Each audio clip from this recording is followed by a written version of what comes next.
Buying a house for the very first time. The National Association of Realtors says more than half of first-time home buyers are married couples. But buying a home as a couple can take some extra navigating. And joining us now with some advice is Jeanette Schneider, Executive Vice President of RE/MAX of Southeastern Michigan. Jeanette, always great to have you on the show with us. Thanks for having me, Alicia. Well, let's dive right in. We have these historically low interest rates right now, which is really driving up demand. What's the first step a couple should do once they've decided, you know what, now's the time to buy? The very first step should be really determining their budget, because while having two incomes that you're combining to buy a house is certainly a benefit, you don't want to overextend. So you want to take a look and make sure that what you're spending on your mortgage related costs for your house, so mortgage, utilities and all that, doesn't exceed 28% of your monthly gross income. So you want to kind of start with your budget in mind. Sure, that makes sense. How about getting pre-qualified or approved? Oh, that is a requirement. I mean, it used to be kind of, oh, maybe we should. In this market, you absolutely need it. You will not be taken seriously as a buyer without it.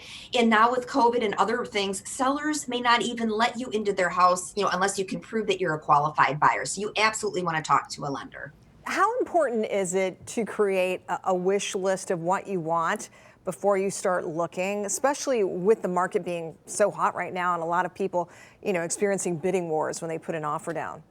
And you just hit on it. It's going to be very helpful to be very clear on what your needs are before you start to look. And when you're talking about a couple now, it's not just one person's point of view, it's two. So I can recommend that maybe the couple sits down, separately and writes out their list of what they want or need in a home. Compare your list where the things match. Those are probably some definite needs. Where there's some differences, now there's some room for compromise. And then I'd let that list sit for a day or two, come back and look at it and agree on what we absolutely need in a house, because it'll make it much easier when you're out looking in this competitive market to take quick action if you've really thought this through.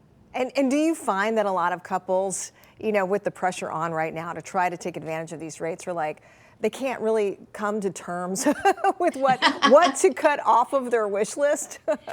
Yeah, it's a little difficult. I mean, and because nobody wants to make such a big decision, and feel like you're doing it so quickly. So I think you have to go into it saying there's going to be some compromises. There's going to be some compromises between us as a couple, and then there's going to be compromise us as this unified, group buying a house, that we're probably not going to get everything we want. So being really clear on what's important, because while you may not want to have to change paint or countertops in a home, you can do that. What you cannot change is the neighborhood or the school district or things like that. So getting very clear on what's the priorities can also help when you start to have to make some compromises along the way. And some couples may be thinking, you know what, this might not be our forever home.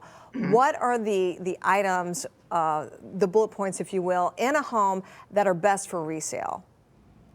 Yeah, I mean, bedrooms and baths, certainly. I mean, because you want to take a look at, there's most people are going to want a 2 to 3 bedroom, even in a starter home. I mean, so you take a look at some of those things.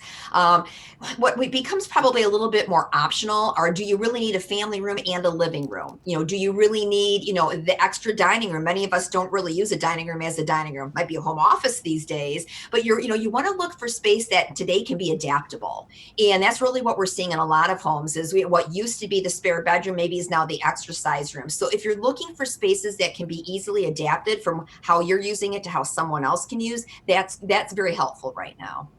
Jeanette Schneider, RE/MAX of Southeastern Michigan, thank you so much for your insight. We always appreciate having you on with us.